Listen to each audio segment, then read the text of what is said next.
Hello दोस्तों, तो कैसे हैं आप सभी लोग। हम 12.1 के क्वेश्चन नंबर 3 तक कंप्लीट कर चुके हैं। आज हम क्वेश्चन नंबर 4 करने वाले हैं। तो आइए क्वेश्चन नंबर 4 देखते हैं। देखिए क्वेश्चन नंबर 4 में हमसे क्या बोला है। देखिए ये कह रहा है निम्न अवरोधों के अंतर्गत जड। तो सबसे पहले हमें क्या दे रखा है, जड लिख देता हूं भाई। ये जड अपने पास कितना है भाई, जड अपने पास है कितना, 3x प्लस कितना है 5y। और जो ये व्यवरोध दे रखे हैं, प्रतिबंध दे रखे हैं, वो अपने पास क्या है, x प्लस कितना है 3y। उसके बाद ग्रेटर देन इक्वल कितना है बताओ 3। और दूसरा अपने पास व्यवरोध या एसएमई का क्या है, x प्लस वाई और ग्रेटर देन इक्वल कितनी है 2। इसके अलावा हमें क्या दे रखा है, x और जो y है, x और y वो ग्रेटर देन इक्वल क्या है बताओ 0। तो ये क्या हो गया भाई, ये हो गया उद्देश्य फलन, ये हो गई असमीकाएं यानी व्यवरोध या प्रतिबंध, और ये हो गई ऋणोत्तर प्रतिबंध। ठीक बात है। अब लेते हैं सबसे पहला स्टेप, और स्टेप फर्स्ट क्या है भाई, इन असमीकाओं को किस में बदलते हैं, समीकरण में। तो असमीकाओं को किस में बदलते हैं भाई, समीकरण में। और जब समीकरण में बदलेंगे तो देखो क्या जाएगा, x प्लस कितना जाएगा 3y बराबर कितना जाएगा 3। आगे कितना जाएगा, x प्लस वाई बराबर अपने पास कितना जाएगा 2। इसको कह देंगे समीकरण नंबर 1 और इसको कह देंगे समीकरण नंबर 2। अब हमें क्या करना है, अब हम इन समीकरणों से x के और y के मान निकालकर सारणी बनाएंगे। तो देखिए अब क्या लिखेंगे भाई, समीकरण नंबर किससे भाई, 1 से। समीकरण 1 अपने पास क्या है, x प्लस कितना है 3y बराबर अपने पास कितना है 3। x की जगह तुम 0 रखोगे तो ये 0 हो गया, 3y बराबर 3। तो बताओ y की वैल्यू अपने पास कितनी आ जाएगी, 1। अगर तुम y की जगह 0 रखोगे तो ये 0 हो जाएगा, और x की वैल्यू अपने पास कितनी आ जाएगी, x की वैल्यू अपने पास आ जाएगी 3। यहां से एक सारणी बना लेते हैं, तो ये अपने पास सारणी बन जाएगी, ये रही। ये अपने पास x हो गया, ये y हो गया। x की वैल्यू पहले पे कितनी रखी 0, y का मान कितना आया 1। फिर y की वैल्यू कितनी रखी 0, और x का मान कितना आया 3। यहां से अपने पास 2 पॉइंट आ गए। एक पॉइंट अपने पास कितना है 0,1, और दूसरा b पॉइंट अपने पास कितना आ गया 3,0। तो यहां से सबसे पहले अपने पास समीकरण 1 सोल्व कर दिया। अब सोल्व करेंगे समीकरण नंबर 2। देखिए ये लिख देते हैं भाई समीकरण नंबर 2, समीकरण नंबर 2 से। और समीकरण 2 क्या है अपने पास, x प्लस वाई बराबर कितना है 2। तो सबसे पहले हम x की जगह कितना रखेंगे भाई, x बराबर कितना रखेंगे 0। तो x की जगह 0 रखेंगे तो y की वैल्यू अपने पास कितनी आ जाएगी 2। फिर हम y की जगह कितना रखेंगे 0, तो x की वैल्यू अपने पास कितनी आ जाएगी, x की वैल्यू कितनी आ जाएगी 2। x की जगह 0, y की वैल्यू 2। फिर y की जगह 0 तो x की वैल्यू 2। वापस एक सारणी बना लेते हैं भाई, प्यारी सी सारणी, ये रही भाई। ये x और ये y, x की जगह 0 रखा, y की वैल्यू कितनी आई 2। फिर y की जगह 0 रखा तो x की वैल्यू अब कितनी आ गई 2। पॉइंट अपने पास a आ गया, b आ गया। पॉइंट अब क्या लिख देते हैं बताओ c। और c पॉइंट अपने पास 1.0,2, और d पॉइंट अपने पास क्या बनेगा बताओ 2,0। तो दोनों समीकरण से हमने क्या बना ली, सारणी बना ली। तीसरा स्टेप क्या है बताओ, असमीकाओं को किससे गुजारेंगे, मूल बिंदु से। गुजारो भाई, गुजार दो रे। तो क्या लिखेंगे देखो, असमीकाओं को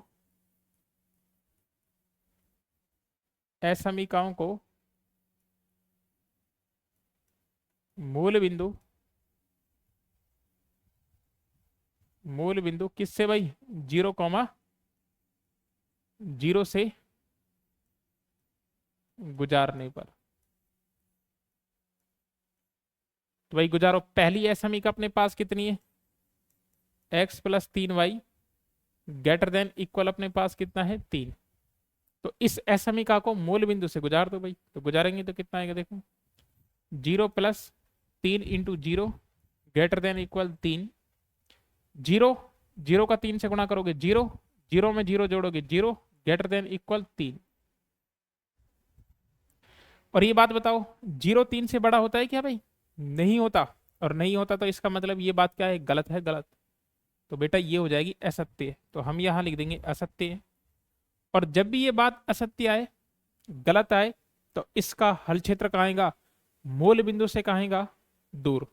तो हम लिख देंगे भाई हल क्षेत्र जो होगा, हल क्षेत्र, हल क्षेत्र वो क्या होगा भाई, वो होगा मूल बिंदु से, हल क्षेत्र कहाँ होगा, मूल बिंदु से दूर। अब इसके अलावा दूसरी असमी का क्या है बताओ, ये रही। इसको भी किससे गुजार देते हैं भाई, मूल बिंदु से। देखो x plus y greater than equal क्या है, 2, ये रही। ये 0 प्लस 0 ग्रेटर देन इक्वल 2, तो ये 0 ग्रेटर देन इक्वल कितना आ गया, 2। ये भी बताओ क्या है, असत्य है, क्योंकि 0 जो है वो 2 से क्या नहीं होता भाई, बड़ा भी नहीं होता और बराबर भी नहीं होता। तो इसलिए बताओ इसका जो हल क्षेत्र है, हल क्षेत्र, हल क्षेत्र वो भी कहाँ होगा बताओ, मूल बिंदु की,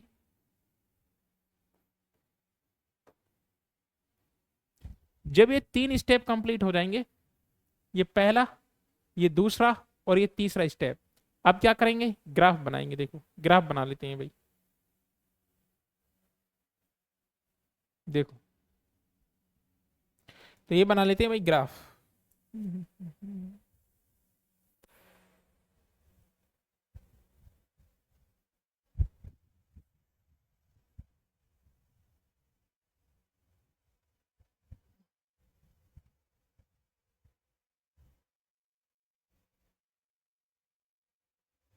देखिए पॉइंट बना देते हैं भाई।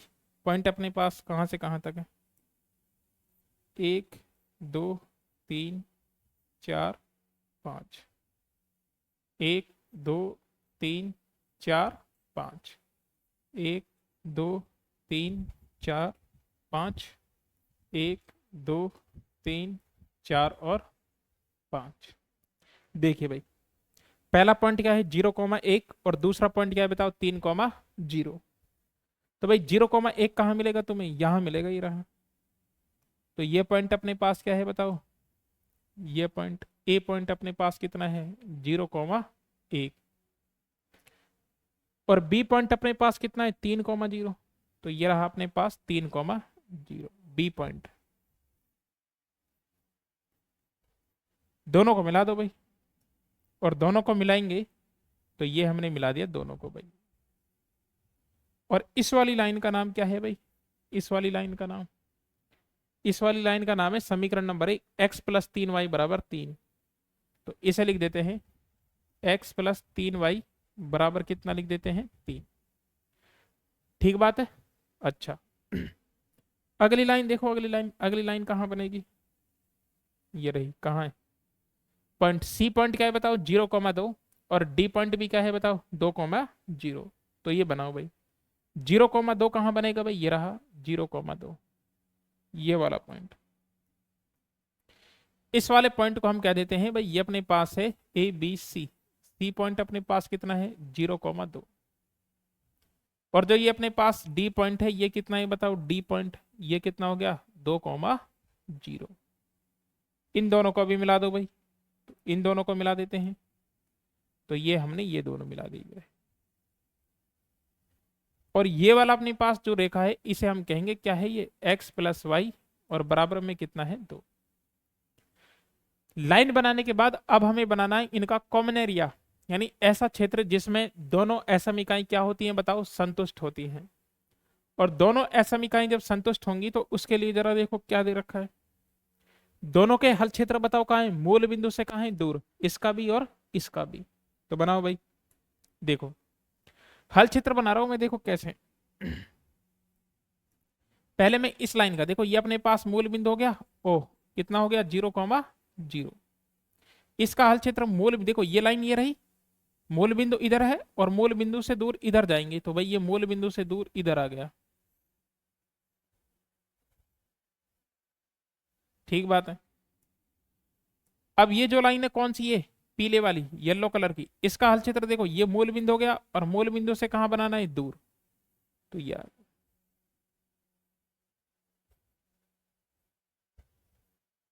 अब देखो ये वाला रीजन कौन सा वाला रीजन, इसमें देखो तो केवल और केवल व्हाइट आ रहा है, व्हाइट। ठीक है, ये रहा। अगर मैं इस वाले रीजन की बात करूं यहां से यहां तक, ये रहा, इसमें केवल और केवल क्या रहा है बताओ, गुलाबी आ रहा है। लेकिन अगर मैं इस वाले रीजन की बात करूं, इस वाले रीजन की, इधर वाले रीजन की, बताओ इसमें गुलाबी भी आ रहा है और व्हाइट भी आ रहा है। तो इसका मतलब अपना जो रीजन होगा वो कौन सा होगा, इधर वाला होगा, जिसमें दोनों असमीकाएं क्या होंगी, संतुष्ट। तो ये हटा देते हैं भाई, ये हटा दिया। तो मैं बना देता हूं भाई अपना रीजन, बना देता हूं रीजन अपने पास कौन सा है, ये देखो यहां से ये बना देते हैं भाई।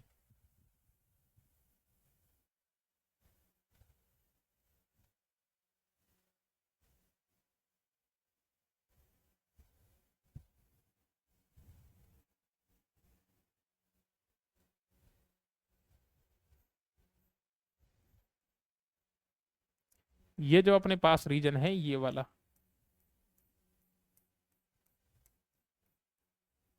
ये आ जाएगा इधर का जितना भी है।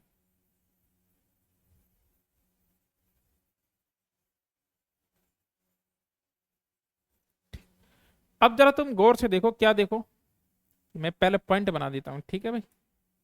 देखो ये पॉइंट अपने पास है, पॉइंट सी, इधर लिख देता हूं भाई। पॉइंट सी अपने पास कितना है, 0,2। और ये वो पॉइंट अपने पास कितना है, 0,1। अब तुम जरा ध्यान से देखो, क्या देखो, ये अपने पास जो सुसंगत हल क्षेत्र आया है, जिस रीजन में ये दोनों असमीकाएं क्या है, संतुष्ट है, ये बताओ ये चारों तरफ से बंद है क्या, नहीं, ये चारों तरफ से बंद नहीं है। ये कौन कौन से पॉइंट से टच हो रहा है बताओ, ये टच हो रहा है, देखो एक तो अपने पास पॉइंट कौन सा है, ये वाला, ये रहा। एक पॉइंट अपने पास कौन सा है, ये वाला। और एक पॉइंट अपने पास कौन सा है बताओ, ये वाला। तो ये तीन पॉइंट हमें दिख रहे हैं, एक पॉइंट ये रहा, दूसरा पॉइंट ये रहा, तीसरा पॉइंट ये रहा, इन तीन पॉइंट से ये टच हो रहा है। बताओ ये चारों तरफ से बंद है क्या, नहीं है। इधर क्या है, ये खुला हुआ है, खुला हुआ सारा, इधर बंद नहीं है, ये चारों तरफ से घिरा हुआ नहीं है। तो ऐसे क्षेत्र को हम कहते हैं अपरिबद्ध क्षेत्र, अपरिबद्ध क्षेत्र। अब जरा देखना, इसमें एक स्टेप आगे जाएंगे हम, कोई बात नहीं। पहले हम देख लेते हैं इसका अधिकतम या न्यूनतम मान क्या होगा। और अधिकतम और न्यूनतम मान के लिए ये पॉइंट अपने पास पता है, ये पॉइंट अपने पास कितना है, 0,2। ये पॉइंट हमें पता है ये कितना है अपने पास, 3,0। एक पॉइंट अपने पास ये और बच गया ये वाला, ये निकाल लेते हैं। और इस पॉइंट को हम कह देते हैं भाई, ये पॉइंट अपने पास क्या है, ई है, ई। तो हम क्या लिख लेते हैं भाई, ई के लिए, बिंदु ई के लिए, बिंदु ई के लिए। और बिंदु ई के लिए अपने पास क्या बनेगा भाई, ये बनेगा, दोनों समीकरण लिख दो, कौन कौन से समीकरण है, x+3y बराबर अपने पास कितना है, 3। और x+y बराबर अपने पास कितना है, 2। दोनों सॉल्व कर लेते हैं, माइनस माइनस माइनस, ये अपने पास कट गया, 3y में से y गया तो 2y बचा। और ये अपने पास 3 में से 2 गया तो 1। और y बराबर कितना, 1/2। ये y का मान समीकरण 2 में रख देते हैं, ये इक्वेशन नंबर 1 है और ये इक्वेशन नंबर 2। तो समीकरण 2 में किसका मान रख देते हैं भाई, समीकरण 2 में y बराबर कितना रख देते हैं, 1/2 रख दो भाई, कितना जाएगा, x प्लस वाई की जगह 1/2 और बराबर में अपने पास कितना है, 2। इधर जाएगा तो माइनस का हो जाएगा, 2 माइनस 1/2, 2 दूनी 4 और 4 में से 1 गया तो 3, यानी 3/2।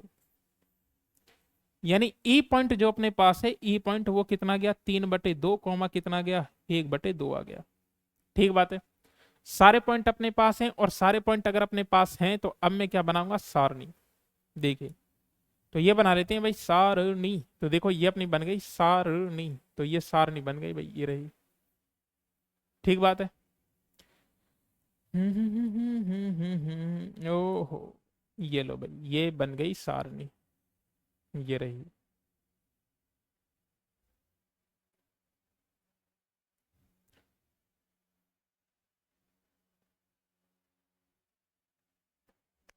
देखिए,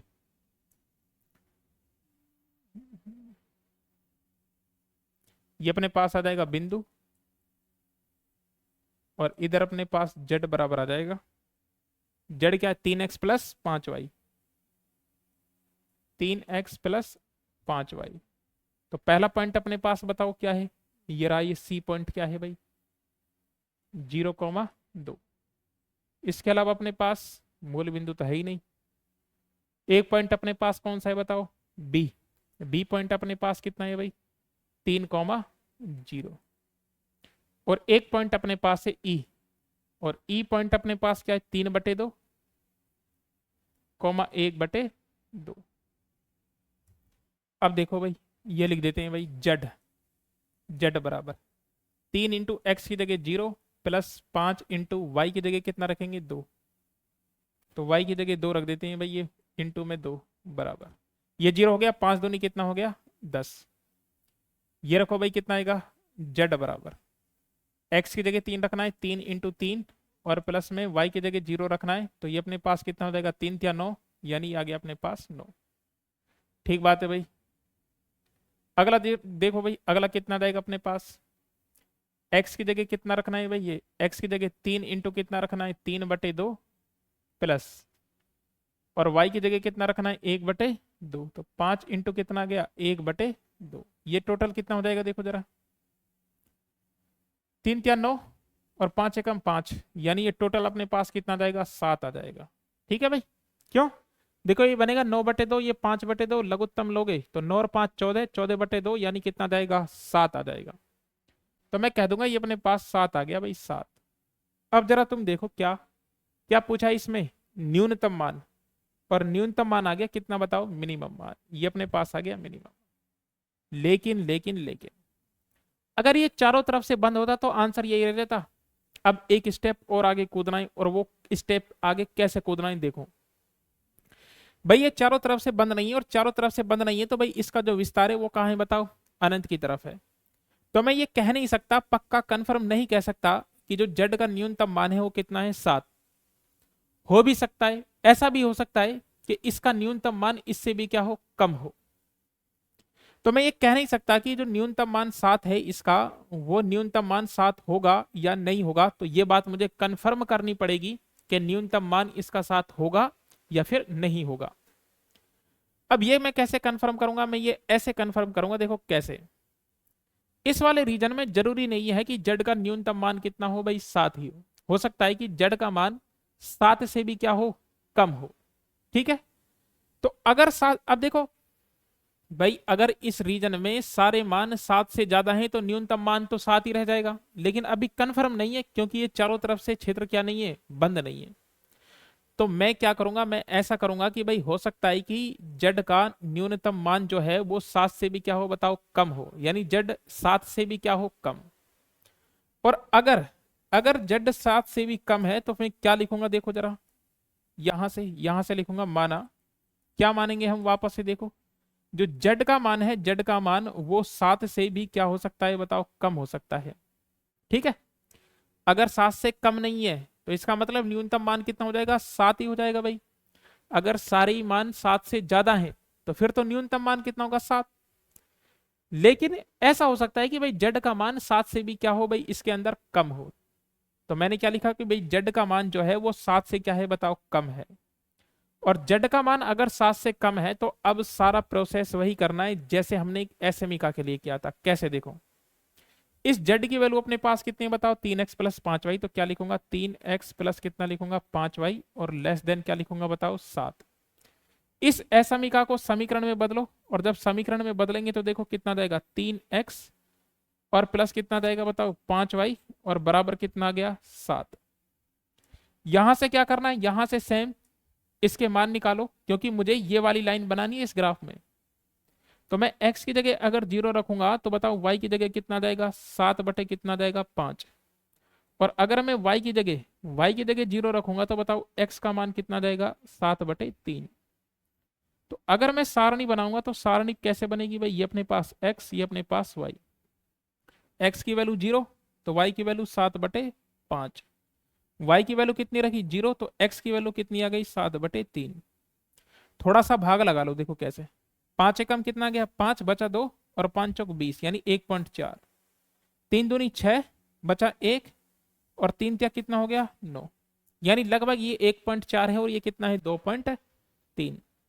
यहां से पॉइंट बन जाएंगे अपने पास भाई। एक पॉइंट क्या बनेगा, देखो ई तक आ गए, ई तक, तो एफ पॉइंट अपने पास क्या बनेगा भाई, 0, कितना बनेगा, 7/5।